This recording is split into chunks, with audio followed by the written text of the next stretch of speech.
Aleluia, Jesus. Obrigado, Senhor. Deus, nós fazemos isso confiados na capacitação do Senhor, Pai. Em nós, Deus, não há virtude para isso, não há capacidade para isso, Senhor Deus. Quanto mais a gente vive, quanto mais a gente tenta, mais a gente descobre que a gente não é capaz. Mas é confiado, Senhor Deus, no Teu poder, no poder do Espírito Santo que o Senhor prometeu que estaria à nossa disposição, à disposição de todos aqueles que invocassem.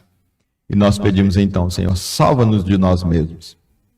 Salva-nos, Senhor, do nosso egoísmo. Salva-nos, Senhor Deus, da nossa prepotência. Salva-nos da nossa arrogância, do nosso individualismo, Senhor Deus, dessa nossa insistência em achar que nós somos ou podemos ser independentes, que nós podemos ser autossuficientes. E, Senhor Deus, que o nosso coração, Senhor Deus, possa encontrar alegria no fato de que a verdadeira vida está e apenas pode ser experimentada no corpo, Senhor Deus, da Tua igreja aqui na terra. No nome do Senhor Jesus, nós oramos, Senhor, te agradecendo.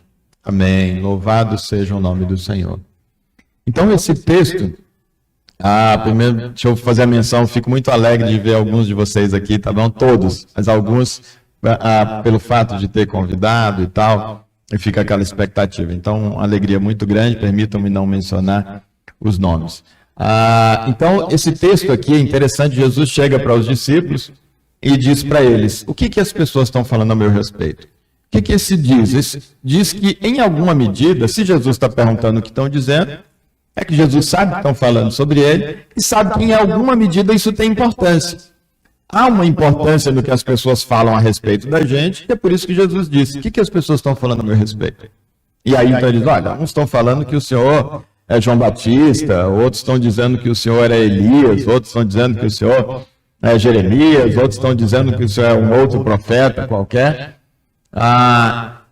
E é como se Jesus, a impressão que eu tenho é que a lista poderia seguir e Jesus os interrompesse e dissesse: tá, isso é importante, eu não vou negar a importância disso, mas vamos para o que mais importa.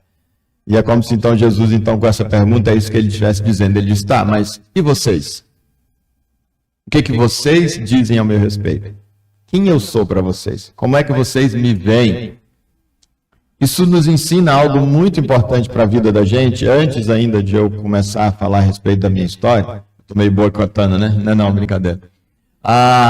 Ensina que a gente tem que ter muito esse cuidado de a gente saber que as nossas relações todas, a relação conjugal, a relação com os filhos, a relação na igreja, do ministério, a relação com a vizinhança, a relação profissional, a relação na faculdade, na escola, a gente tem que ter muito esse cuidado, que a nossa tendência, às vezes, de cair nessa tentação, nesse equívoco, de a gente pautar a nossa relação com alguém baseado no que andam falando sobre essa pessoa.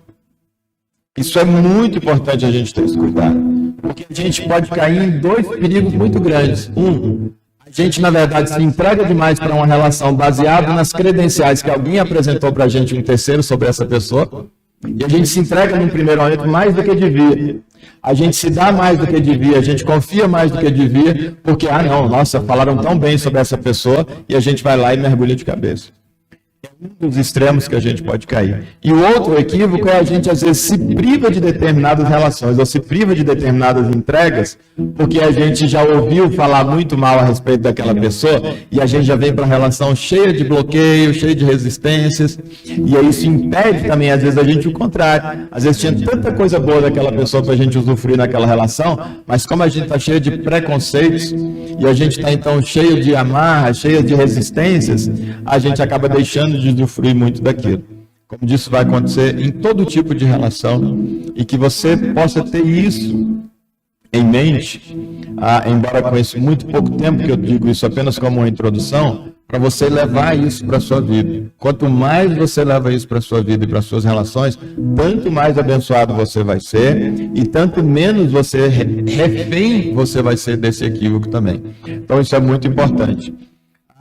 E aí é por causa disso que eu quero, baseado nessa consciência, que eu quero então conversar um pouco com vocês sobre a minha história, falar um pouco a respeito da minha trajetória. É como se eu justamente perguntasse para vocês, eu não sou doido de fazer essa pergunta, Jesus sabia que podia, né? Eles erraram sobre quem Jesus era, mas olha a dúvida do pessoal, o erro. Alguns diziam que era João Batista, outros que era Elias, outros que era Jeremias. Imagina se eu sou louco de perguntar para vocês o que andam falando a meu respeito. Né? E aí, como eu não perguntei, hoje eu cheguei aqui, a irmã justamente me chamou e falou assim, nossa, essa camisa sua está parecendo camisa de padre. Aí eu quero então, faz de conta que eu perguntei para ela, o que estão falando para mim? Estão falando que você parece um padre. Não foi o que ela disse, mas eu já vou puxar e dizer assim, encher minha bola e dizer, faz de conta que eu perguntei. Ela falou, estão dizendo que você parece um padre. Pô, legal, hein? Aí o Hilton já chegou, não, padre não, é reverendo. Não era sobre mim, era sobre a camisa também. Mas faz de conta que foi sobre mim. Tipo assim, é claro que se eu perguntasse ia ser mais ou menos nessa linha aí, as respostas de vocês e tal. Mas a verdade é que não.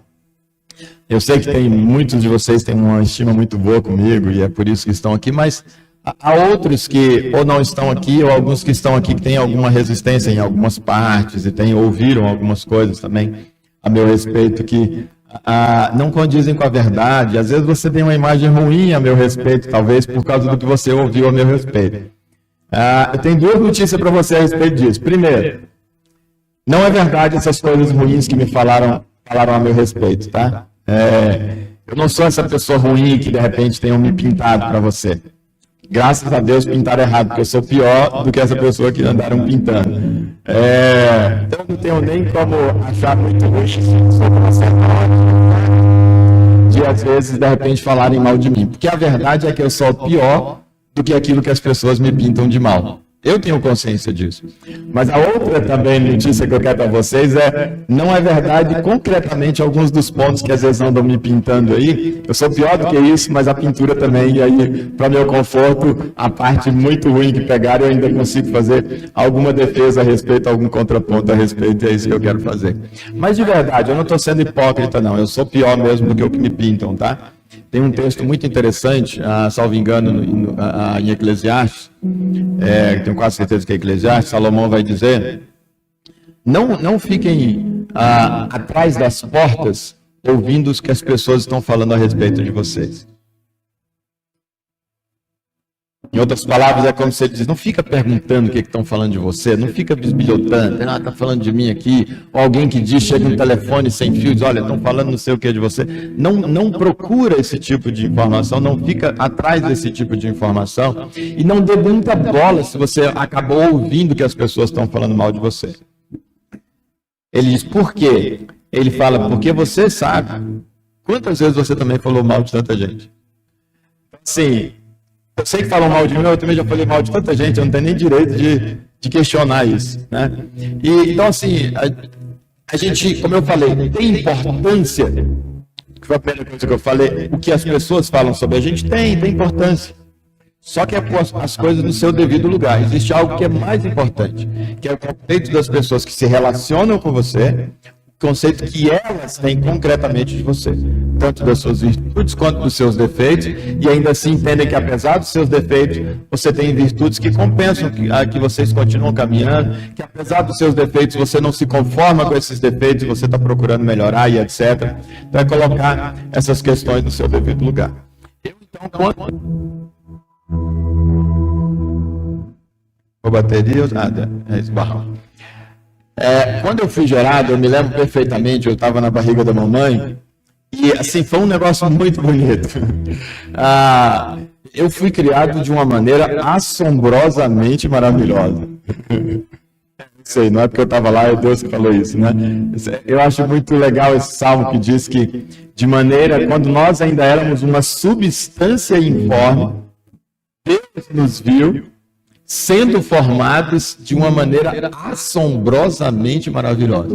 Então, embora eu não tenha lembrança, eu não estava lá, mas eu, baseado na palavra de Deus, eu tenho essa convicção, então eu posso começar desde o ventre.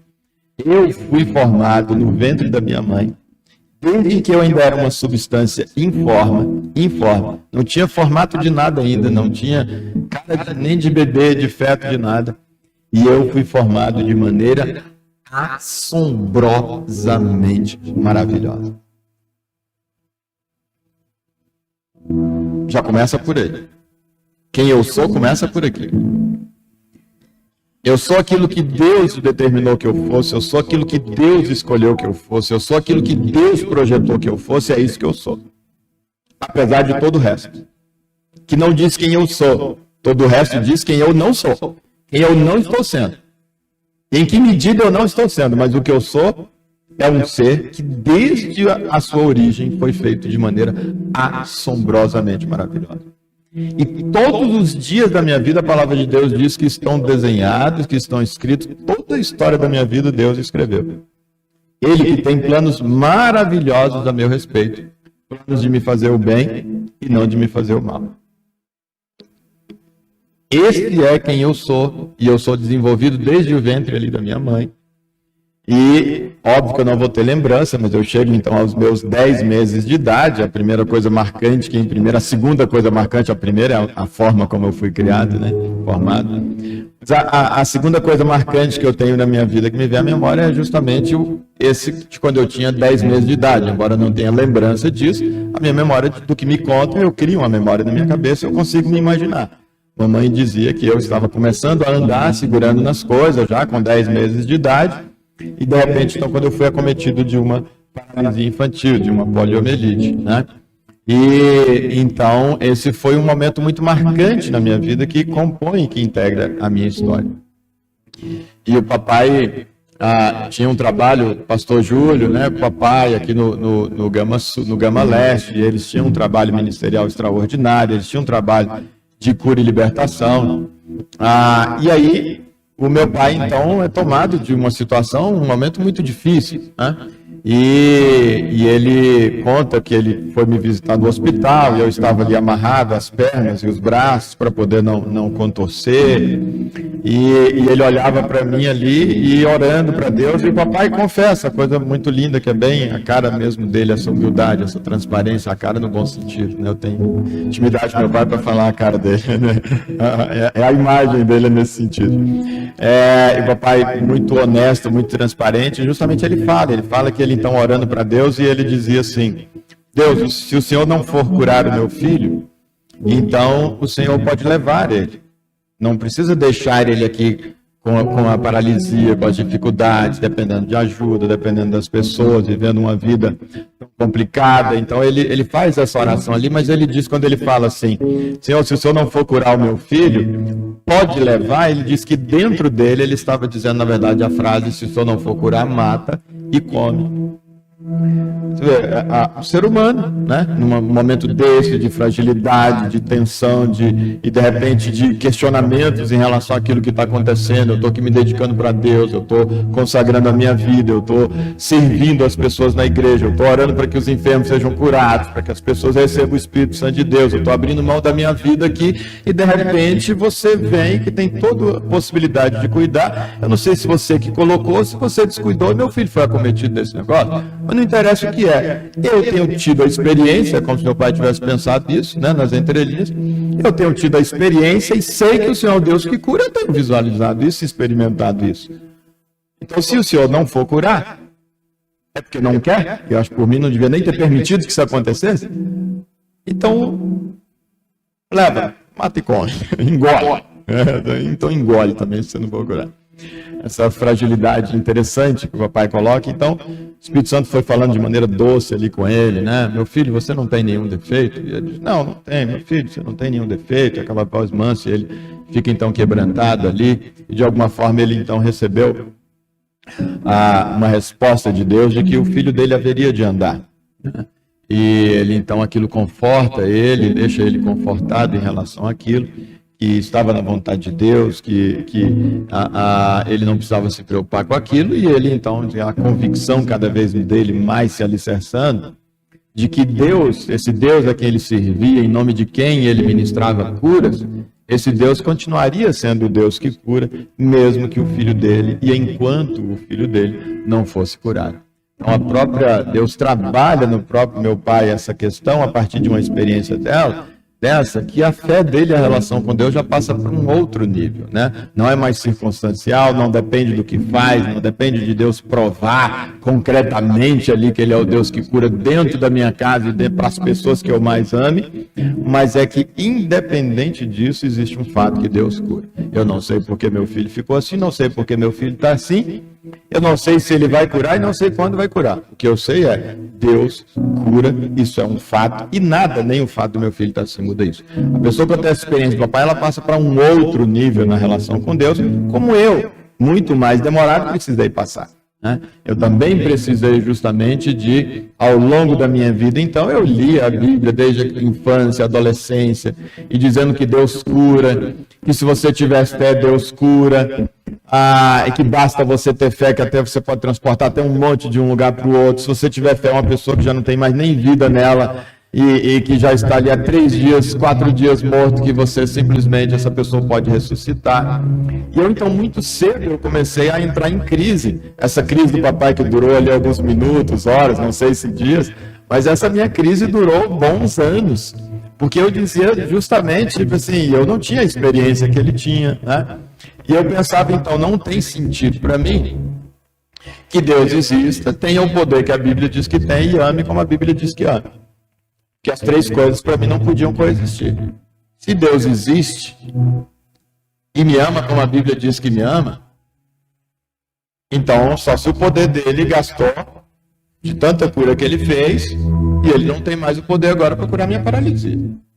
Ou então ele existe, ele tem o mesmo poder que a Bíblia tem, esse poder seja inesgotável, mas ele não me ama do jeito que a Bíblia diz que me ama. Ou tem uma das 3 coisas, ele nem ama e nem tem esse poder porque ele sequer existe. Ou talvez ele existe e não tem nem esse poder e nem ama também, né? O que eu sei é, as 3 coisas não podiam coexistir. Quando eu olhava para Deus como um pai que ama e dizia, se você tem esse recurso todo, está à sua disposição, o Senhor pode fazer isso, não tem sentido que eu passe por todas as limitações que a deficiência me traz. Que estavam para muito além já nessa fase das deficiências concretas da vida, das limitações concretas na vida. As maiores limitações que eu passava, a gente chama no direito da acessibilidade, eram as barreiras já atitudinais. Já eram as atitudes das pessoas, eram os olhares das pessoas, é o que tornava já mesmo na minha fase da infância, a minha vida muito difícil. Os olhares das pessoas, eles causavam problemas no meu coração, na minha alma, muito maiores do que, na verdade, as próprias dificuldades, as limitações, do precisar de ajuda, etc. Os pensamentos com relação ao futuro, de expectativa, vou ter, não vou ter, vou depender de alguém, eu vou ter minha independência ou não vou. Na verdade, os olhares das pessoas me machucavam muito mais. Eu não percebia, como eu falei, desde os 10 meses de idade eu tenho uma deficiência. Desde que então comecei a andar com aquela órtese, eu usava 2 órteses das minhas pernas, nas 2 pernas, elas travavam com 2 botas que já vinham travadas na própria bota, no próprio aparelho, e vinha um cinto que travava então na cintura. Era uma peça só, que era como se fosse, na verdade, então, uma calça com a bota acoplada nela. E aí então eu andava com isso e com as 2 muletas, foi assim que eu comecei, na verdade, a andar. E depois, aos poucos, então, deixa uma muleta, deixa um dos aparelhos, né, e ficava só com um hoje, então eu consigo andar com essa órtese, que é numa perna só, na minha perna direita, e mais uma bengala, ou uma muleta, ou uma atenção, ou segurando em alguma coisa dessa maneira. Então, como eu andava desde sempre daquela forma, mancando bastante, um ritmo devagar, né, eu não percebia que eu tinha deficiência. Ia brincar os meninos de correr lá, e todo mundo correndo, e eu jurava que estava correndo. Assim, para mim aquilo era correr. Eu mudava um pouquinho, acho que eu mancava um pouco mais e jurava na minha cabeça que eu estava correndo. E aí eu era, nas brincadeiras, eu era carta branca. Café com leite e carta branca. Mas eu brincava de pique-pega com todo mundo, mas não valia. Pique-esconde. Quando me achava, não valia correr e chegar no pique antes de mim, né? Pique-pega, a pessoa vinha correndo para pegar, quando chegava em mim, aí eu jurava que estava correndo, aí a pessoa desviava de mim para ir atrás do outro e não me pegava. Eu jurava que eu conseguia dar uma desviada e tal. É claro que eu me enganava e, graças a Deus, a Bíblia diz que o coração do homem é enganoso. Eu ia me enganando com aquilo e jurando que eu estava brincando igual todo mundo. Mas uma parte de mim sabia que não era, que eu era diferente. E esses olhares, essas próprias regras adaptadas diziam para mim que eu era diferente. Então, era as relações que me diziam. Eu costumo dizer que no Gama tinha praticamente espelho nenhum, né? A gente não tinha shopping e tal. Então, eu só via que eu tinha deficiência em 2 momentos. Quando eu estava andando assim, e eu olhava, passava em algum espelho e eu via eu mancando, e o quanto eu mancava. Ali eu percebia que eu tinha uma deficiência. Isso era mais raro porque era muito raro um espelho grande, né? Na cidade, mesmo em casa. O mais comum que servia como um espelho eram os olhares das pessoas. E olhar com a melhor das intenções. Mas não muda o fato que eram olhares que me machucavam, olhavam um olhar de, ai, coitadinho dele, nossa, ele tem uma deficiência, nossa, ele é diferente, ele anda, ai, tadinho. Então, isso era o que mais, na verdade, me machucava, e isso era o que mais, na verdade, me fazia com que eu, na minha oração, dissesse para Deus assim, não tem sentido que alguém que existe, que ama como o Senhor disse que ama, que tem um recurso para me tirar dessa situação tão ruim, não mova um dedo para que isso aconteça. Então, cedo eu precisei entrar nessa crise sobre a existência, o amor e o poder de Deus. E eu comecei, então, a precisar ler a palavra de Deus, já que ele não me curava, para entender, será que é mesmo assim? Será que é absoluto? Será que é com todo mundo? Quais são os critérios para que isso aconteça? Não vem ao caso aqui. Inclusive, uma das primeiras pregações que eu fiz na minha vida foi justamente essa, fazendo uma distinção entre a fé e a crença. Foi até na Igreja de Cristo, lá de Taguatinga. Foi a primeira reflexão, porque diz justamente disso, de que Deus tinha trabalhado ali, à luz da palavra de Deus sobre isso. Mas Deus também, assim como chegou com meu pai, chegou para mim também essa convicção, e Deus trabalhou em mim isso, de que na verdade Deus cura independentemente de eu permanecer ou não com a deficiência. Eu tenho um boné que eu amo, e ele tem um cadeirante assim, na cadeira de rodas, e aí está escrito Jesus cura. Ele está na cadeira de roda, mas está escrito Jesus cura. Não muda o fato de que ele cura. Isso é uma coisa muito interessante que a gente tem, que eu abro um parênteses aqui para dizer para vocês. A Bíblia diz que Deus prova o seu amor para conosco, para nós seres humanos, fato de no singular. Não é isso que está no texto? Eu tenho uma lista. Deus prova o seu amor para conosco pelos seguintes fatos. 2 pontos, e vem uma lista gigante de coisas que Deus faz ou fez para provar o amor. Como é que está lá no texto? Está no singular. Tem uma única coisa, pelo fato de ter dado o seu único filho para morrer por nós. Tem um fato. Esse texto ele diz para a gente 2 coisas. Ele diz, primeiro, amor tem que ser provado. Não tem essa conversa de, eu amo, não sei por que não acredita que eu amo. Eu já falei 1 milhão de vezes que eu amo. Sim, o texto nos ensina uma coisa muito importante. Amor precisa ser provado. É a primeira coisa que esse texto diz. E é por isso que eu queria essa prova de amor de Deus, da existência até dele, do amor dele, fazendo algo que era da minha dificuldade, do meu problema e me curando. É a demanda natural da gente é esperar que o amor seja provado, e é assim mesmo. Precisa ser provado. O que eu não sabia ainda era que existia um fato só, que por si só era suficiente para provar de uma vez por todas que Deus me ama. Para eu nunca mais na minha vida precisar de circunstância nenhuma na minha vida colocar em xeque Deus por mim, por causa de algo que esteja acontecendo ou deixando de acontecer na minha vida. Isso diz respeito à nossa relação com Deus, mas diz também respeito às nossas relações interpessoais. Particularmente a relação conjugal. Toda vez que eu vou falar de relação conjugal, eu vou pedir para você, relaxa, me tira fora dessa. Vai dizer assim, quem é você? Você não tem autoridade para eu dizer, relaxa, me tira fora dessa. Estamos falando da palavra de Deus e de fato. Se foi, não foi comigo, por que não foi, etc. Ao longo da caminhada, porque hoje não vai dar tempo, um pouco disso a gente busca. Se é só a minha pequenez, se tinha coisa a mais, se é só a dureza do meu coração, se tinha mais. São detalhes que ao longo da caminhada a gente pode ir vendo. Mas, nos relacionamentos interpessoais, de filiação, de paternidade, de maternidade, mas particularmente na relação conjugal, que é onde a gente demanda mais e parece que nunca acaba, a gente quer o tempo todo estar buscando essa prova de amor. Isso é insuportável. Relação nenhuma vai suportar isso. É verdade que o seu cônjuge tem que provar o amor por você, é verdade. Mas tudo bem que não seja um fato, mas tem que existir alguns fatos que já foram praticados que seja suficiente para parar essa demanda. Porque ela não faz parte. Não faz bem para quem demanda, não faz bem para quem é demandado, que agora a sensação é de que tudo que está fazendo é para provar alguma coisa para alguém, já deixou de ser por causa do amor. E para essa pessoa que está o tempo todo demandando, como nunca vai ser suficiente, ela não recebe aquilo como sendo algo espontâneo, o que ela está avaliando se agora essa pessoa conseguiu provar ou não, está tudo nesse âmbito. E deixa de ser aquela leveza, a beleza que é para ser. Então, é muito importante que também nas relações conjugais e as relações de um modo geral, nós tenhamos isso. Cara, meu marido já provou que me ama. Eu me lembro, tem tal situação, tem não sei o quê, tem isso. Poxa, a gente não sei o quê, quando era não sei o quê. Poxa, aquela situação do não sei das contas. Cara, então relaxa. E descansa nesse amor, ele vai falhar, ele vai errar. Tem coisa que ele vai jurar que está fazendo bem, que está amando, você vai ler de uma maneira inversa. Da mesma forma, a esposa para com o marido. Eu não sei qual que eu usei, mas joga o inverso aí que aplica da mesma forma. Então, é muito importante isso. E eu, então, no meu relacionamento com Deus, eu precisei disso.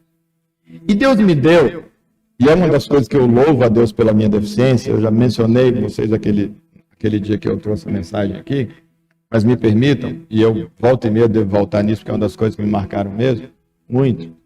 Deus me permitiu, como eu, naturalmente, eu tinha um pouco mais de direito, me parece que ele admitiu isso, de questionar o amor dele, o poder dele, a existência, embora ele já tenha provado de uma vez por todas o amor e ele não tinha que me provar nada. Parece que pela minha deficiência, ele vendo a sinceridade do meu coração, Deus resolveu dar uma groja a mais para mim.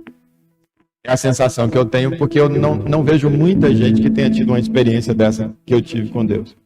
Eu estava na minha adolescência, por volta de 15, 16 anos, a gente morando em Goiânia, meu pai estava exercendo o ministério em Goiânia, e aí eu tinha ido para um evento de oração das mulheres, lá até com o irmão Pretinho, que eu andava muito com ele tinha ido para levar as mulheres, e falou lá, vou morar aqui, as mulheres estão orando, vou morar junto também.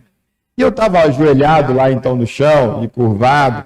Todos esses momentos, naturalmente, não tenho lembrança de algo concreto, mas certamente momentos desses de muita fragilidade minha, né? De muita rejeição, sentindo muita rejeição das meninas, já nessa fase aí, 15, 16 anos, imagino, né? E aí, eu de repente, então, estou ali orando, e Deus me abraça de uma forma extraordinária.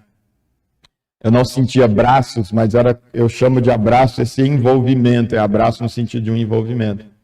E Deus me envolvia como um todo, e é como se cada partícula minha fosse tomada pela presença dele, e como se em cada célula minha ele estivesse dizendo algo que não era no meu ouvido, mas era como se eu ouvisse, mas ouvisse com cada célula, com cada partícula minha, ele só dizendo assim, eu te amo. Era a única frase que essa presença dele, esse envolvimento dele gerava em mim, eu te amo. Em resposta a esse eu te amo dele, só tinha um pensamento e um sentimento meu, era, eu não preciso de mais nada.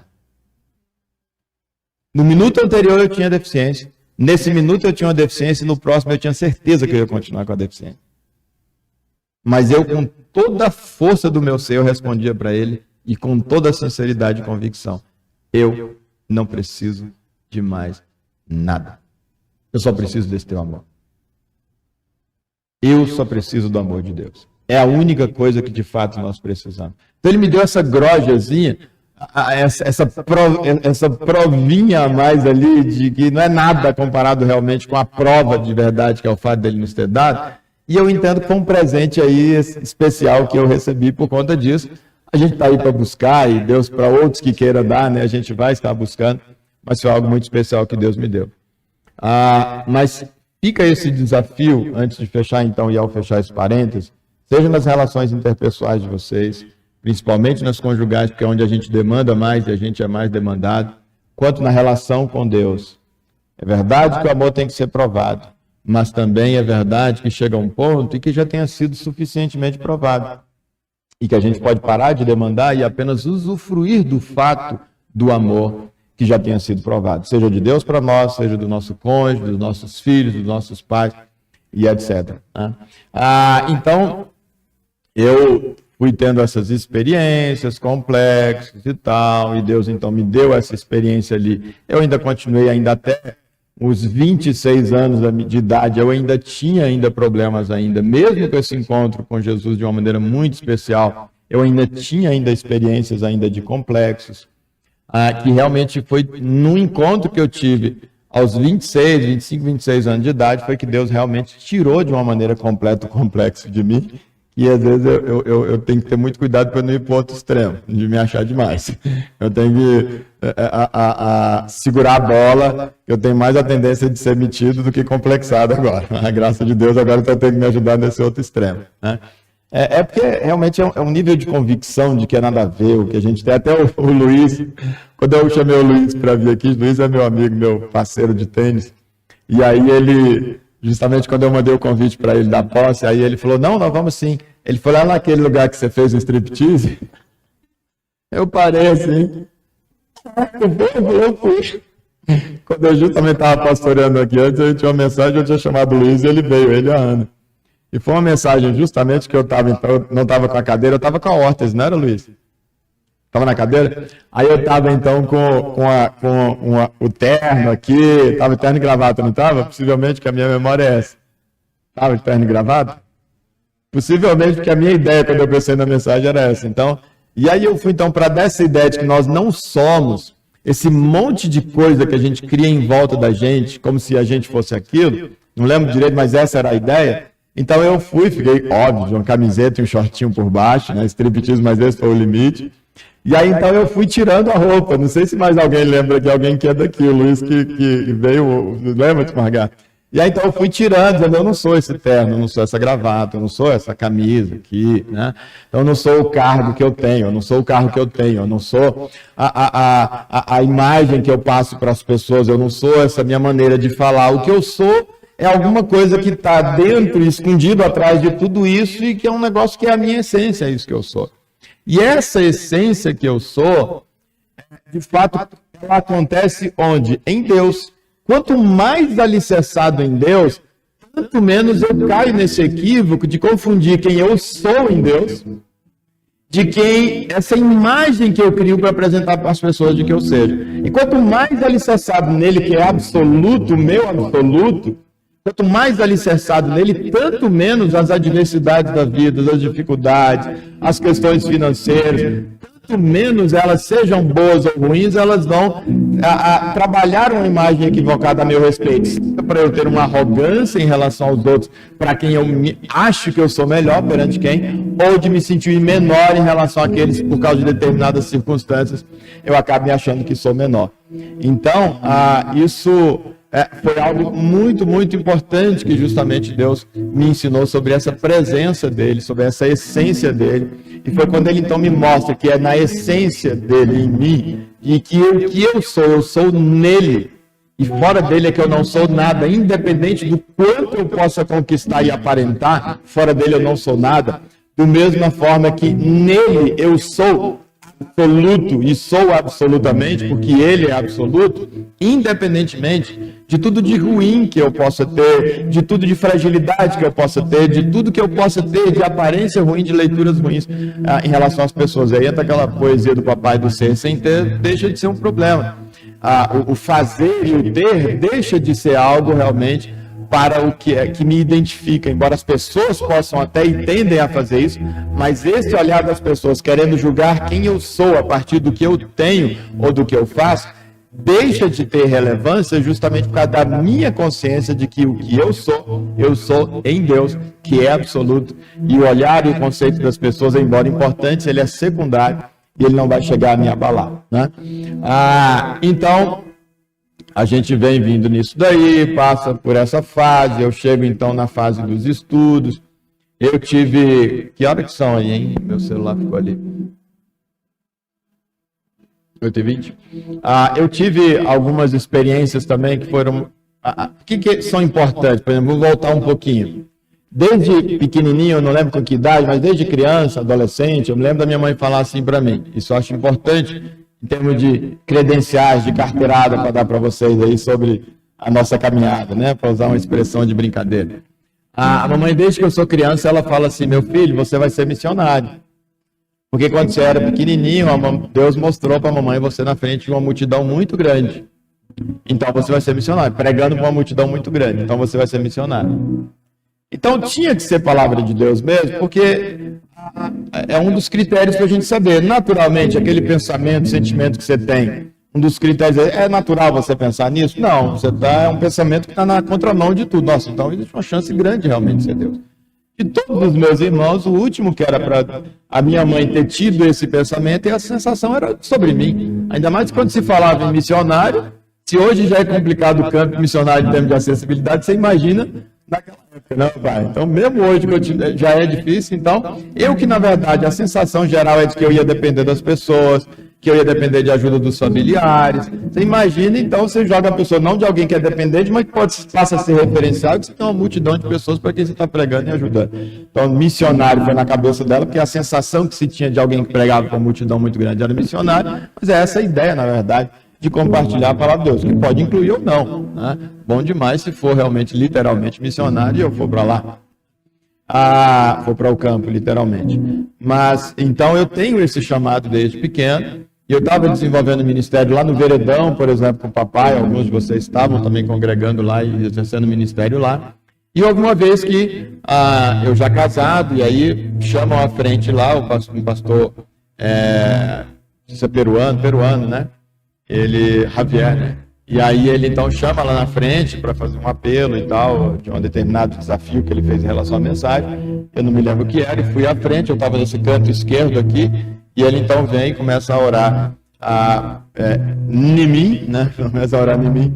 E aí ele, justamente, então, a palavra de Deus vem a ele, ele diz, olha, Deus está confirmando e trazendo de volta uma palavra, uma promessa desde a infância. A primeira coisa que me veio, e não é só na mente, mas em todo o meu corpo, você sente no espírito que aquilo ali foi justamente em relação ao ministério, e foi algo muito, muito especial.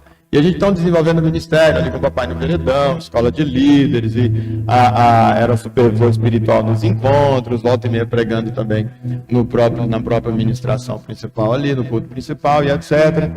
E realmente muito convicto daquilo. Por que é importante dizer isso? Porque eu realmente acredito, eu posso até estar enganado, mas eu estarei sinceramente enganado. Eu acredito de verdade que eu tenho um chamado de Deus para fazer isso que eu estou fazendo, tanto pastorear vocês, quanto pastorear juntamente com vocês, né? É realmente por uma convicção de um chamado que Deus deu, e não apenas de um achismo, e etc.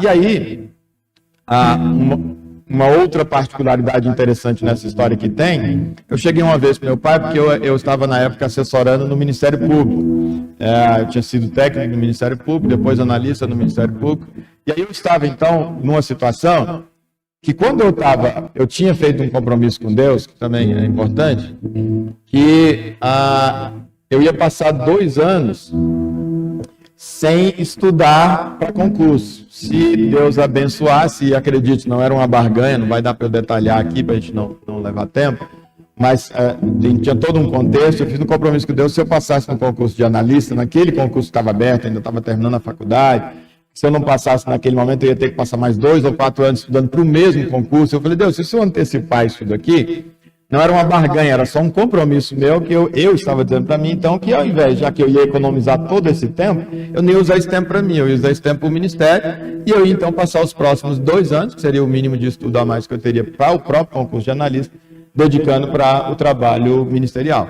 Então, realmente aconteceu, e eu tomei posse como analista muito rapidamente. E aí, então, eu estava vivendo essas duas coisas, minha área profissional, eu no gabinete, então eu fazia os pareceres para submeter ao meu chefe, né?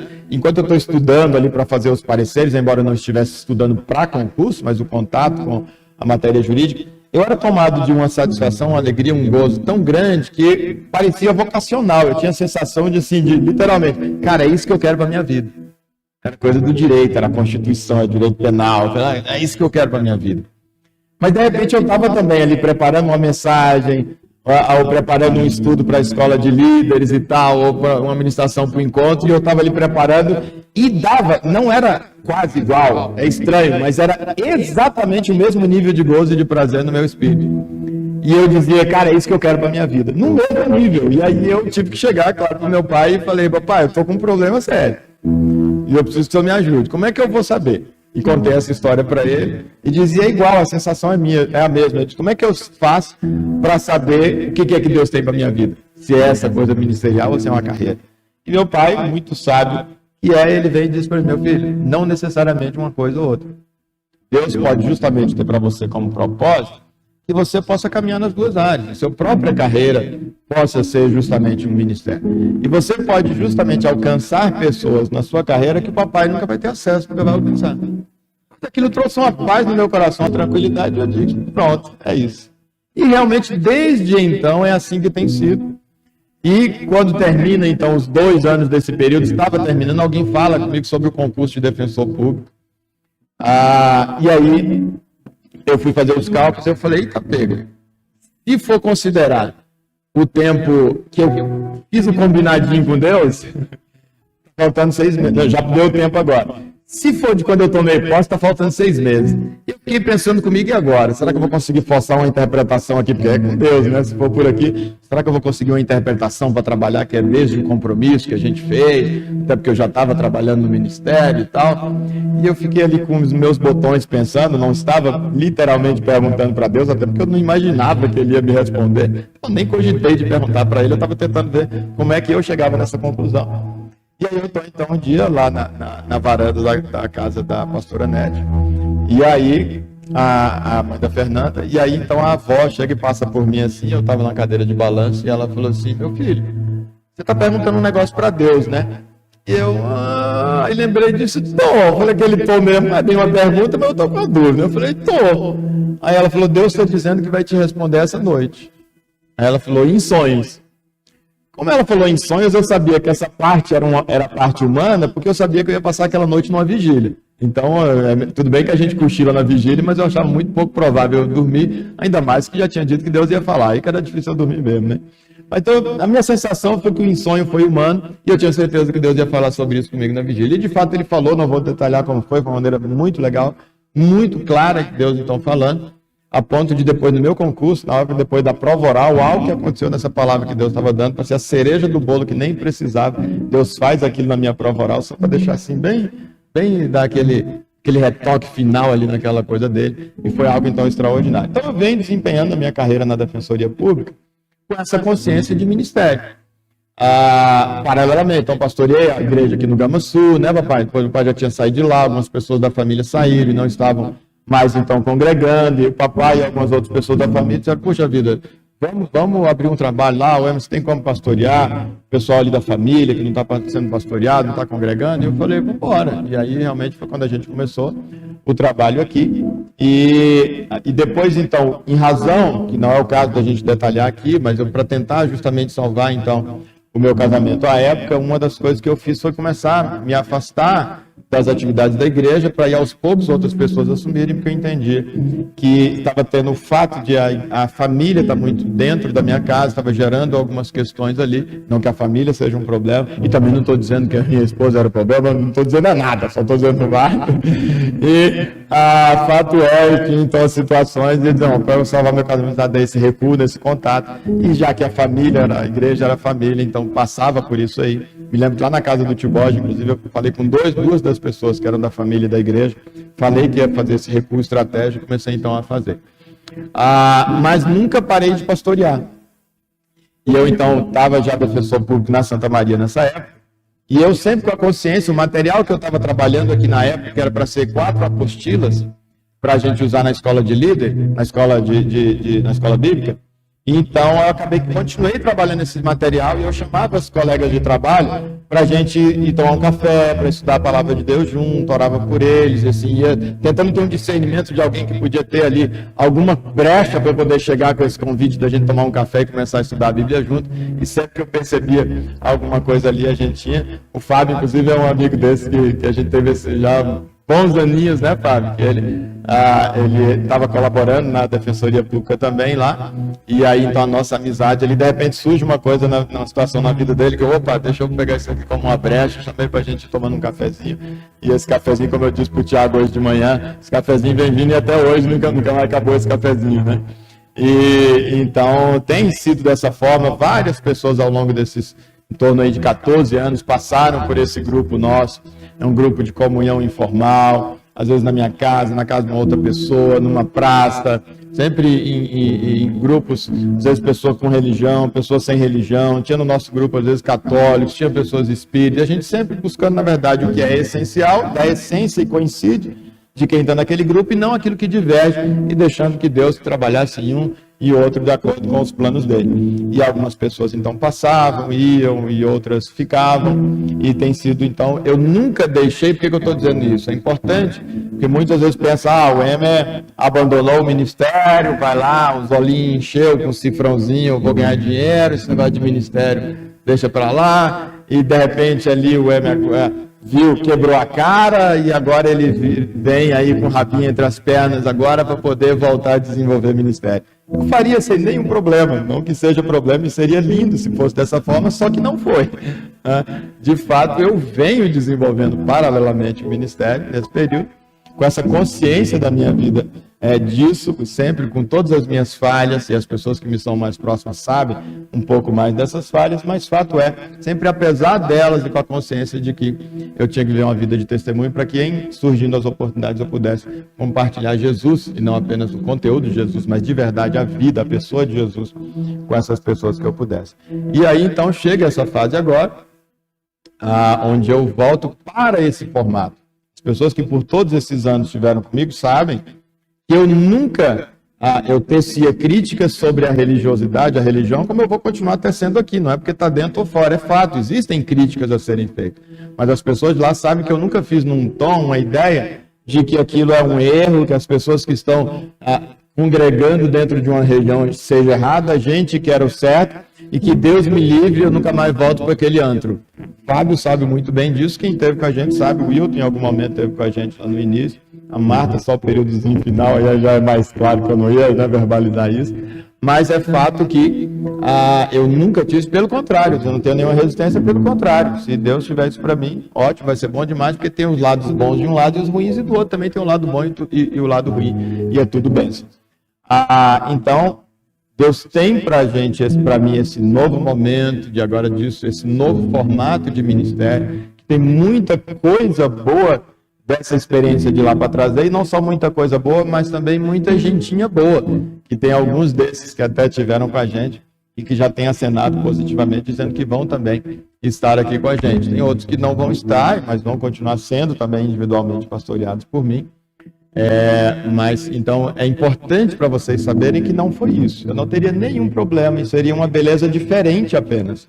Eu ter quebrado a cara e chegar com o rabinho entre as pernas e dizer assim, gente, eu vacilei, meu chamado era para cá, mas o que importa é que agora seria muito bonito isso, seria só uma beleza diferente. Mas não é. Eu realmente vim desenvolvendo algo paralelamente, era um ministério, tanto que quando então surgiu uma possibilidade em tese de eu me aposentar, de abrir o processo de aposentadoria, eu chamei esse pastor que nessa vigília tinha trazido a palavra de Deus, pastor Valdiberto, e eu chamei ele coincidentemente, ele estava pastoreando em São Paulo e estava em Brasília, senão eu teria ido lá, e eu chamei e falei, pastor, é assim, assim, assado, vou entrar com esse processo lá de aposentadoria, dependendo da gravidade que reconhecerem da minha deficiência, eu já posso sair, dependendo, ainda vai demorar um pouco mais. Mas eu queria então que o senhor orasse, colocasse como alguém que foi justamente a partir de quem veio a palavra de Deus, de que ele tinha um ministério para mim na Defensoria Pública, como defensor público, que também então que o senhor orasse da seguinte forma: é muito difícil que administrativamente se reconheça o meu direito de aposentar, embora eu entenda que seja o caso. Mas então que o senhor possa orar para que a resposta venha ali do administrativo, se administrativamente, que é muito raro acontecer, reconhecerem que a minha deficiência é grave, portanto eu já posso aposentar, eu vou entender que Deus não tem mais algo para eu cumprir lá, e aí vai ser a decisão minha se continua, se não continua até lá, mas aí passa a ser meu, eu não vou estar saindo de um lugar que Deus me pôs irresponsavelmente, sem saber se Deus concluiu, terminou o que ele tinha que terminar ali. E de fato aconteceu, saiu a decisão final administrativa de que eu já tinha então o direito de me aposentar. Eu não saí ainda, porque apesar desse direito eu vou perder um bom dinheiro, um bom dinheiro mesmo, não, um pouco mais de dinheiro nisso. Então eu vou perder muito dinheiro, não que seja uma prisão para mim, mas eu digo, cara, enquanto o Ministério me tiver uma demanda que é possível compatibilizar, não tem por que jogar esse dinheirinho, esse bom dinheirinho fora, né? Mas a minha prioridade é essa, como eu mencionei inclusive nos meus votos, a minha prioridade é vocês, é esse Ministério, a ponto de mesmo, se for o caso, eu tenho que até me segurar a onda para não me precipitar e às vezes algo que não é para ser eu acabar saindo. Eu estou muito tentado a isso, mesmo sem a demanda, porque eu venho pensando assim, assim, cara, mesmo sem a demanda não for ainda grande, poxa vida, imagina você poder passar o dia ali lendo a Bíblia, orando muito mais, e tem tanto material que eu quero estudar a respeito do Evangelho e tal, e nunca tive tempo. E você diz assim, poxa, imagina o que é, vai ser outra coisa, além do prazer em si que eu tenho realmente de estudar a palavra de Deus, ainda é claro que isso fica muito potencializado no ministério, né? De muito mais oração, de muito mais jejum, de muito mais conteúdo. Então eu fico muito tentado mesmo, porque eu preciso é que Deus me freie se não for para ser, porque senão eu vou lá, e quando ver, fui lá e fiz, né? Eu estou dizendo isso porque para essa ênfase para vocês em relação a quem eu sou, né, para que vocês mantenham, essa é a minha condição, vocês são a minha prioridade, esse ministério é a minha prioridade. Então essa é a ideia. Acho que é basicamente isso, acho que em linhas gerais é isso daqui. Penso que eu tenho utilidade para o ministério, essa minha experiência anterior, a experiência que eu tive desse formato diferente de ministério, ele traz para a gente um pouco mais de abertura e de a gente poder trabalhar com um pouco mais de flexibilidade em relação a alguns dogmas, algumas coisas que realmente podem funcionar fora daquela caixinha, né? Traz também o fato, por exemplo, da minha carreira, a minha carreira jurídica e tal, ela traz aí, eu fui uma pessoa bem sucedida nessa parte de concurso público, então, que é uma das aspirações muito boas de muitas pessoas, né? Então, que eu posso ser útil para a igreja também nisso, não vai ser a minha ênfase, mas, olha, se eu posso ser útil, a minha trajetória pode ser útil para alguém que almeja isso, por que não, né? Eu não diria que eu vá dar aula aqui de direito constitucional, embora até podendo fazê-lo, mas vou ter que voltar para o livro para isso, mas em alguma medida do que for, se eu precisar voltar para estudar, porque eu não queria gastar tempo com isso, de atualizar, mas em alguma medida eu posso, às vezes, em termos de experiências, inclusive muito voltado para o Evangelho. Eu tinha uma das principais ministrações que eu, no meu início de ministério, eu trazia, era uma sequência de mensagens, que o tema dessa sequência era os 10 mandamentos da prosperidade financeira dada por Deus. Vamos dizer, o que isso diz? Primeiro, que existe prosperidade que não é financeira, e está tudo bem. Não necessariamente são sinônimos e você só é próspero se tiver muita grana. Não. Quando eu digo prosperidade financeira, eu estava dizendo, existe uma prosperidade que não é financeira. Não significa que se você não tiver grana, você não seja próspero. Era uma coisa que era para ficar bem claro já desde esse início. A outra é, existe uma prosperidade financeira dada por Deus, significa então, em contraste, o quê? Que tem aquela que não é dada por Deus. E a que não é dada por Deus é um perigo. Porque se não for dada por Deus, é por quem? Pode ser pelo meu braço, maldito homem confia no homem, confia em si próprio, ou pode vir pior ainda do cão, ou igual, ou quase igual, pode vir do cão, pode vir do nosso inimigo. Olha, quando é que o diabo que veio para matar, roubar e destruir, se ele ajudar eu a passar no concurso? Lá está escrito, o diabo veio senão para matar, roubar, destruir, ajudar vocês a passar em concurso? Tem esse quarto? Não tem, porque isso não é matar, roubar e destruir. Agora, ele pode até me ajudar a passar no concurso se estiver dentro de um desses 3 objetivos dele. E é claro que eu corro esse risco. Seja no concurso, seja no empreendedorismo, eu quero ficar rico. Ora, rapaz, a Bíblia diz que o mundo jaz no maligno. Ora, a coisa mais fácil que o diabo tem é para eu abrir a porta do meu estabelecimento e ele mandar cliente para lá, porque ele manda de uma galera. E eu ficar próspero. A coisa mais fácil do mundo é o diabo me fazer próspero. Então, a gente tem que ter medo de ficar próspero se não for Deus que está dando. Por que esse medo? Porque o próprio Jesus disse assim, quão dificilmente um rico vai entrar no céu. Se eu almejo o céu, eu sei a seriedade do que é não ir para o céu e o que é extraordinário de ir para o céu, eu tenho que parar nesse texto e dizer, opa, é quão impossível? E quando os discípulos dizem, mas então como vai ser? Eles dizem, não, mas o que é impossível para os homens é possível para Deus. Ele está dizendo, é possível que Deus trabalhe a impossibilidade num rico de ir para o céu, e ele, apesar de rico, ir para o céu. Mas a regra geral da Bíblia, então, é o quê? Regra geral, os ricos não vão. Regra geral, os pobres que vão. Por quê? E várias outras coisas, porque o rico tem a tendência de colocar o coração dele naquilo, de onde está seu tesouro, então seu coração está seu tesouro, e o inverso. É porque ele tende a não depender, quem não depende não busca. Ele agora, o rico, já pode ter um plano de saúde, ele não precisa mais de orar por uma dor de cabeça. Ele agora já tem uma estabilidade no emprego, ele já tem uma grana acumulada que ele não tem que preocupar com alguns meses que o negócio for ruim ou que se por acaso ele perdeu o emprego dele, ele tem estabilidade, ele está fazendo tudo certinho, não são doidos de mandar ele embora. O dinheiro está garantido todo mês ali, ele não precisa nem orar e dizer, Deus, o pão nosso de cada dia nos dá hoje, Senhor, me ajuda, Pai, a nossa provisão, o nosso pão, nem pedir, às vezes nem agradecer, porque diz assim, rapaz, foi meu braço forte que me conquistou isso. Então, é muito mais difícil para o rico entrar no céu do que o pobre, que é mais dia a dia, mais do cotidiano, necessidades em tantas áreas, que é por isso que é muito mais fácil. Não é porque Deus tem um preconceito com o rico e um favorecimento para o pobre, é que as circunstâncias tendem a aproximar de Deus ou a distanciar essa busca ou não, por exemplo. Então eu trabalhava nesses 10 mandamentos, essa ideia e tal, e buscava então 10 princípios na palavra de Deus para que realmente a gente tenha essa prosperidade financeira que vem de Deus. E evitar que vem da gente, exclusivamente da gente, ou a que vem essa de Satanás. E de fato, tive poucas oportunidades, 4 ou 5 oportunidades de compartilhar isso, acredito eu, mas como ao longo da minha vida eu vim aplicando essas coisas e elas se confirmaram. Isso traz para mim, com a graça de Deus, uma legitimidade de falar sobre essas coisas, inclusive hoje muito maior do que lá era em tese. Eu fui meu próprio laboratório e está confirmado que esses 10 mandamentos dessa prosperidade funcionou. Eu sou hoje muito mais próspero do que eu, na verdade, tinha projetado de ser.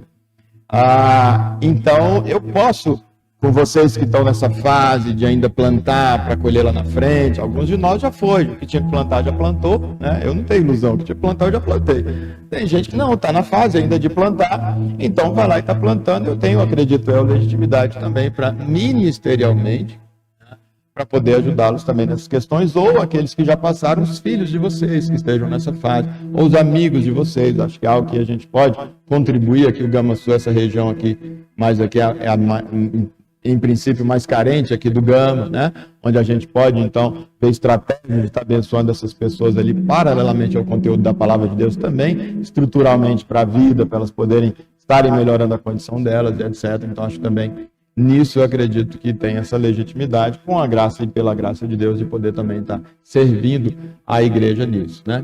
Então, eu acho que é isso. Alguém tem alguma pergunta? Achei que era quanto tempo falta para acabar a mensagem, até assustei, eita pega.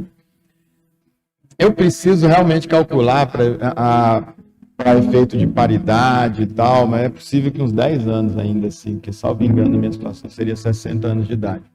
Teria que fazer uma pesquisa. Mas eu realmente não teria como ir até lá. 60 anos eu não me permitiria. Mas, por exemplo, até janeiro de 2026 tem um aumento escalonado que foi dado, que eu em princípio, eu estabeleci em janeiro de 2026. Se eu conseguir segurar até lá, que é bem pouco, já dá uma diferença aí. Eu tenho um aumento de uns 24%, que em cima da minha base não dá pouco dinheiro, de 24%, que está em 6 a cada 6 meses aí, tem em torno de 4 aumentos de 6% para vir aí, que se eu consigo segurar, por exemplo, né? Isso não me prende, por mais próximo que esteja, é isso que eu quero dizer. Mas também, às vezes, de repente, não tem porquê eu realmente não esperar, sendo que isso pode ser tão útil, né?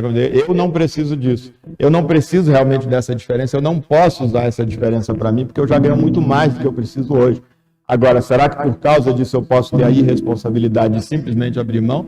Sendo que, como a gente ora, o pão nosso de cada dia nos dai hoje, quando Deus, a gente ora no plural, significa que quando Deus está dando, Ele está dando para mim e para outras pessoas que também estão pedindo. Pode cair na minha conta, aquilo que Deus está pedindo, o pão que o outro está pedindo do lado, pode cair dos dois pães na minha, porque Jesus não autorizou, como eu digo, orar, o meu pão de cada dia me dá hoje. Ele ensina a orar, o pão nosso de cada dia nos dá hoje. Eu estou orando, meu vizinho está orando. Na conta do vizinho não caiu um pão, na minha caiu 2.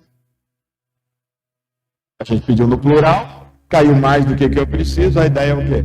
Quem é que não, na conta de quem não caiu o pão hoje, né? Então essa é a ideia de corpo que a gente estava mencionando em relação aqui à Santa Ceia. Então eu já ganho hoje muito mais do que eu posso gastar comigo. Eu estou longe, inclusive hoje, do que eu ganho hoje, eu estou muito longe de gastar o que eu ganho comigo. Tem um percentual muito alto do que eu ganho, que não é gasto comigo já há alguns anos. Já estou, então para mim não muda de verdade. O que pode realmente mudar é quando eu estou numa fase de construir, vou pagar mais juros ou menos juros na minha construção, justamente dependendo, por exemplo, desse fator, né? Que acredito que é possível que Deus tenha essa casa ali como um projeto para mim. É só para vocês entenderem. Então, respondi, Tia? Mais alguém? Alguma coisa? Não? Então, meus irmãos, obrigado por essa oportunidade, desse momento, de eu poder falar com vocês, expor um pouco para vocês dessa história. Foi de maneira bem geral. Ao longo de uma ministração ou outra, algo que tem uma pertinência, a gente pode detalhar alguma coisa que possa ser útil aí para vocês. Uma coisa, por exemplo, é algo muito ruim, que eu não tenho o menor orgulho, mas que, como eu falei, a minha vida está alicerçada em Deus, e isso não é o que eu sou. Isso é que é legal. Mas eu não tenho o menor orgulho desse fato, sim, que é o fato de que eu fui divorciado 3 vezes. Eu tenho 3 casamentos no meu currículo. Isso não é legal. Eu não tenho o menor orgulho disso, né? O bebezinho tem 3 divórcios, o bebezinho da irmã. Então, não tenho nenhum orgulho disso. Não é algo para eu poder apresentar como virtuoso de maneira nenhuma. Agora, isso não chega a me afetar como eu me sentir menor do que ninguém. Por quê? Porque o que eu sou não tem a ver com o que eu fiz ou deixei de fazer, com os meus acertos ou meus erros. O que eu sou é aquilo que eu sou em Deus, que é em quem a minha vida está alicerçada. Qual a utilidade para o ministério? Aí eu preciso apresentar isso, senão eu estou enrolado. Qual a utilidade para o ministério desse fato? Que vocês, quem tiver essa mesma situação, sabe que vai poder ficar muito mais à vontade aqui. Que, embora seja uma tendência geral, a pessoa que já foi divorciada, casou de novo, já está aquela olhada assim, já meio de lado, aqui vocês sabem que não pode, porque vocês vão, se alguém quiser olhar para vocês meio torto, você só faz assim, aponta ali para frente, ali, dá uma olhada para ali. Pelo menos essa utilidade pode ter. Ou de alguém que às vezes passou por isso, está passando por isso, e está dizendo, o que vai ser de mim agora? Porque agora nem para crente eu sirvo mais para ser. Não, vem cá, deixa eu te falar. De repente você nem falar no primeiro momento que foi 3, que talvez complica mais. Não, deixa eu te falar, e é um fato, né? Não é uma mentira. Ele diz, não, deixa eu te falar, não, o pastor nosso lá é tranquilo com isso. Ele, inclusive, também já teve situação de divórcio também. É verdade, pode pôr no singular e é verdade, né? Não precisa necessariamente pôr. Se quiser pôr tranquilo, porque eu vou acabar escapulindo isso, eu não dou conta quando ela chegar. Mas talvez ela nem venha. Diz, não, lá é tranquilo, lá se não tem acusação, não, e tal, porque ele não tem moral para acusar ninguém, para olhar ninguém torto por causa disso. Então, acho que isso também é algo que você vê. É por isso que Paulo fala, naquilo que eu sou fraco, aí é que eu sou forte. E essa é a ideia, a gente pegar essa pequenez da gente, a fragilidade da gente e dizer, tem certeza que o senhor quer usar essa porcaria? É isso daqui. É como o papai fala, que é apesar de nós, e que nós somos, na verdade, como vaso de barros, que o valor está, na verdade, no tesouro que a gente carrega e não no vaso. Quanto mais frágil a gente é, quanto mais a gente apanhou, quanto mais a gente errou, não que haja virtude no erro e que ninguém deva ser incentivado no erro, mas tanto mais a gente vai ter facilidade de engrandecer o nome de Deus e de buscar muito mais a Deus. Por isso que Paulo diz, naquilo que eu sou fraco, aí é que eu sou forte. E é como o papai fala, naquilo que eu sou bom, é nisso que eu normalmente tenho dificuldade de relacionamento. Como eu sou ruim em quase tudo, vocês estão bem de pastor aqui. Porque assim, eu tenho a tendência de ser bom em quase tudo para vocês. E é por mim? Não, porque aí eu vou correr para Deus e dizer, olha, a galera tá lá, o senhor disse que é para servir, é essa porcaria desse vaso que é o que eu sou. Mas então vamos lá com esse tesouro para poder jogar para a galera. Então, tem essa beleza aí. Então, muito obrigado mais uma vez, que Deus possa estar abençoando. Eu tenho ótimas expectativas. Ontem eu estava, um monte de vezes eu dei um tom de despedida aqui, de fechar e não fechei, né? Mas ontem eu falei, tenho ótimas expectativas. Ontem eu fui dormir, fui deitar, e eu tenho uma mania de brincar com Deus. Às vezes, quando eu vou orar, eu fico falando umas coisas meio, um jeitinho de falar assim diferente com Ele, uma liberdade que Ele me dá. Não sei se Ele dá para vocês, cuidado, tá? É sempre assim, tenha certeza que Deus dá liberdade, falar com um certo tom com Ele. Eu tenho essa liberdade com Ele, a gente é bem próximo, tá? Estou brincando. E aí então, eu tô lá e eu falei, quando eu fechei, deitei assim, fechei o olho, pus na cabeça no travesseiro, eu falei assim, Jesus, você tem a noção, já caiu a ficha para você, Jesus, que amanhã eu vou estar lá amanhã compartilhando a mensagem, e eu que vou ser o pastor titular da Igreja de Cristo do Gama Sul, já caiu sua ficha, Jesus? Eu brinquei assim, na verdade é uma reflexão minha, eu jogo como se ele não tivesse. Aí hoje comentando de manhã com o Thiago, Fábio, aí ele falou, Deus deve ter olhado para você assim, caiu, para tu que parece que não caiu a ficha ainda, tá claro. Falei, para, Thiago, Deus não quis fazer isso que tu vem fazer. Mas, então assim, por que eu tô falando isso? Uma expectativa tão boa, tenho tido uma alegria tão grande no meu coração, disso que Deus está me proporcionando e que vocês estão proporcionando, e só isso já é uma bênção demais. A tendência da gente levar com leveza, né? Da gente levar com alegria, porque tudo que Deus tem para a gente nos projetos é para ser com alegria, não é com peso. E então é show de bola, tá bom? Queria que vocês soubessem disso. Estou com ótimas expectativas, realmente. E a expectativa é pelo fato em si da caminhada, do ministério em si com vocês. Não tem a ver, porque eu estou com expectativa, que é da projeção, daqui a pouco está jogando um monte de peso na galera, porque cria as expectativas e vai querer dobrar o trabalho da gente, igual o Faraó fez. Não tem nada a ver com isso. A gente caminhar junto, a beleza é isso, e poder estar servindo a Deus, servindo vocês, tá bom? Deus, muito obrigado, Pai, pelo teu amor, pela tua graça, pela tua misericórdia. Obrigado, Senhor, pelo privilégio, pela honra, Senhor Deus, de apesar da porcaria que eu sou, Senhor Deus, apesar de realmente não haver mérito em mim, não haver virtude em mim, Senhor Deus, mas o Senhor, como realmente a tua palavra, inclusive, registra outros exemplos parecidos, o Senhor, normalmente, o Senhor pega as pessoas que não têm capacidade, que não são capacitadas, o Senhor as escolhe, e o Senhor as capacita e usa, e inclusive, mesmo quando capacitado erra, o Senhor continua ainda usando. Deus, eu agradeço demais, e é justamente leve, apesar do tamanho da responsabilidade, porque eu conto exatamente com o Senhor.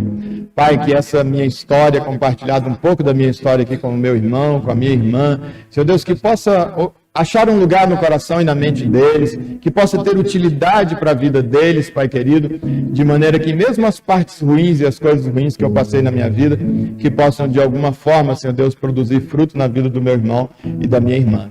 E, Senhor Deus, que a gente possa ter essa maturidade, Senhor Deus, de que a nossa relação aqui seja uma relação baseada na nossa vivência, na nossa convivência, e que se ouvirem alguma coisa a meu respeito, que tenham a liberdade, Senhor Deus, de vir, de conversar, que não sejam o tititi, que não seja o disse que disse, Senhor, que venha romper as relações nossas, venham a afastar os nossos corações, mas que sempre que necessário nós possamos e possa ser recíproco, tanto eles, Pai querido, vindo até mim para confirmar alguma coisa que seja necessária, quanto eu também, se sentir necessidade de algo que eu venha a ouvir, que eu possa ter a liberdade e a tranquilidade de procurá-los, para que a gente possa confirmar ou não aquilo e saber o que fazer a partir daquela confirmação ou não. Pai, no nome do Senhor Jesus, nós agradecemos, Pai, por esse culto, por esse momento, a oportunidade que o Senhor nos deu de cultuarmos ao Senhor, de separarmos esse momento para o Senhor, com sinceridade, com inteireza.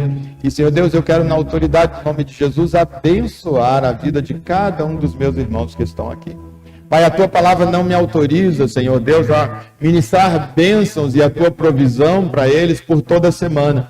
Mas, Senhor Deus, eu deixo a minha bênção, Senhor Deus, à disposição, Senhor Deus, dos Teus filhos ao longo da semana, para aqueles, Senhor Deus, que a cada dia, cumprindo a Tua palavra, que diz que a provisão do Senhor é diária, que cada um que a cada dia, Senhor Deus, vier para buscar a sua provisão, que separar um tempo no início do dia para buscar a Tua provisão, que essa bênção liberada agora, Senhor Deus, possa ser a cada dia liberada para a vida dos Seus filhos, para a sua saúde, para os seus negócios, para as suas carreiras, para os relacionamentos familiares, para a relação com o Senhor, para a intimidade com o Senhor. Pai, no nome do Senhor Jesus Cristo, é assim que nós oramos, já te agradecendo, Senhor.